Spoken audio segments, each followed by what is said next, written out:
ایک سوال ہے کہ خلیفہ دوم جناب عمر فاروق رضی اللہ تعالیٰ عنہ اور سیدنا علی المرتضیٰ رضی اللہ تعالیٰ عنہ، بعض لوگ یہ کہتے ہیں کہ ان کی آپس میں دشمنی اور عداوت تھی، کیا واقعی ایسا ہی ہے یا ان کے درمیان ایک پیار و محبت والا رشتہ تھا؟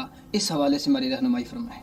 جی مدثر بھائی، جو بات جہاں تک تعلق ہے ان کی عداوت اور دشمنی کا، یہ تو سراسر بے بنیاد بات ہے، جھوٹی بات ہے، بلکہ مراد رسول اور دماد رسول پر یہ الزام ہے، یعنی سیدنا عمر بن خطاب اور سیدنا علی المرتضیٰ شیر خدا رضی اللہ عنہ، ان کا تو آپس میں پیار اور محبت کی بے شمار دلیلیں ملتی ہیں۔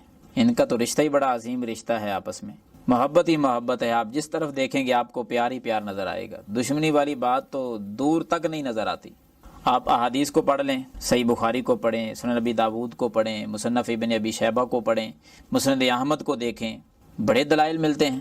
ان تمام کتابوں کے اندر جو تواتر کے ساتھ ایک بات آتی ہے، وہ خلاصے کے طور پر آپ کو میں بتا دیتا ہوں۔ سیدنا علی رضی اللہ تعالیٰ عنہ کہا کرتے تھے کہ اے لوگو، یاد رکھو یہ بات کہ رب کی زمین پر اللہ کے نبی کے بعد اگر امت محمدیہ میں سے کسی کا مقام ہے تو وہ صدیق رضی اللہ تعالیٰ عنہ کا ہے۔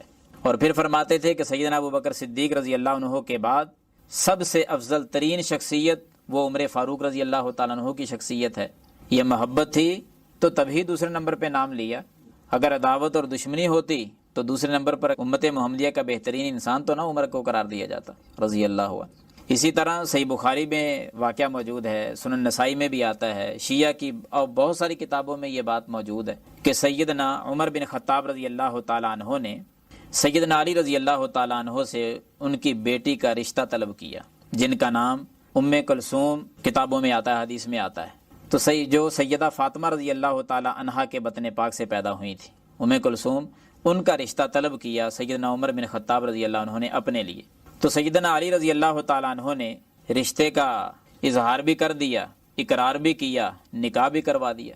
محبت تھی تو بیٹی کا رشتہ دیا نا عمر بن خطاب رضی اللہ عنہ کو، اگر محبت نہ ہوتی، دشمنی ہوتی تو بیٹی کا رشتہ دینا تھا۔ اسی طرح یہ دو واقعات میں نے آپ کے سامنے رکھے ہیں جن سے سیدنا علی رضی اللہ تعالیٰ عنہ کی محبت سیدنا عمر رضی اللہ تعالیٰ عنہ کے ساتھ واضح ہو رہی ہے۔ تیسرا واقعہ نوٹ کریں کہ اس میں سیدنا عمر رضی اللہ تعالیٰ عنہ کی محبت سیدنا علی رضی اللہ تعالیٰ عنہ کے ساتھ واضح ہو رہی ہے۔ جب بیت المقدس کو فتح کرنے کے لیے روانہ ہوئے سیدنا عمر بن خطاب رضی اللہ عنہ، تو مدینے میں ساری ذمہ داری جو ہے وہ کس کے حوالے کر کے گئے تھے؟ وہ سیدنا علی رضی اللہ تعالیٰ عنہ کے حوالے کی تھی ساری ذمہ داری۔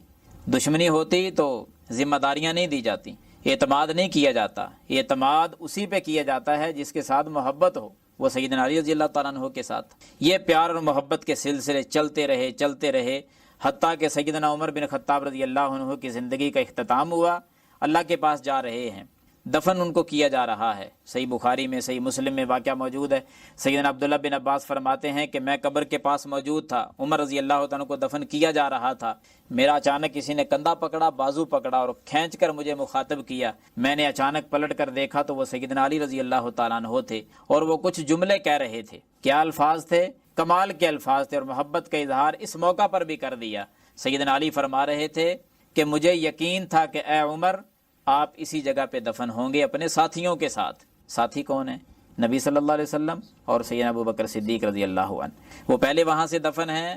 مجھے یقین تھا کہ آپ اسی جگہ پر اپنے ساتھیوں کے ساتھ دفن ہوں گے، اور ساتھ پھر دلیل بھی ذکر کی کہ مجھے یقین اس وجہ سے تھا کہ میں اپنی زندگی میں نبی صلی اللہ علیہ وسلم سے اکثر سنا کرتا تھا، آپ صلی اللہ علیہ وسلم یہی فرمایا کرتے تھے، ذہبت انا وابو بکر و عمر، دخلت انا وابو بکر و عمر، خرجت انا وابو بکر و عمر۔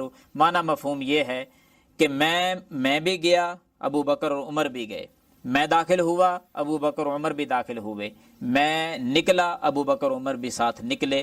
یعنی جب نبی علیہ السلام نے الفاظ کو استعمال کیے، ابو بکر عمر کو ساتھ ایک ہی لفظ میں استعمال کیا، تو سیدنا علی فرماتے ہیں رضی اللہ عنہ کہ اس ترتیب سے مجھے یہ یقین ہو چکا تھا کہ ابو بکر اور نبی صلی اللہ علیہ وسلم ایک جگہ پہ دفن ہیں، انہی کے ساتھ ان کے ساتھی سیدنا عمر رضی اللہ تعالیٰ وہ بھی دفن ہوں گے۔ تو وہ دفن ہوئے اسی جگہ پر۔ آخری موقع پر بھی سیدنا علی رضی اللہ تعالیٰ نے محبت کا اظہار کیا ہے۔ ان کے درمیان تو محبت اور پیار کے رشتے قائم تھے، کون کہتا ہے عداوت اور دشمنی تھی؟ اللہ تعالیٰ سب لوگوں کو ہدایت دے اور صراط مستقیم نصیب فرمائے، آمین یا رب العالمین۔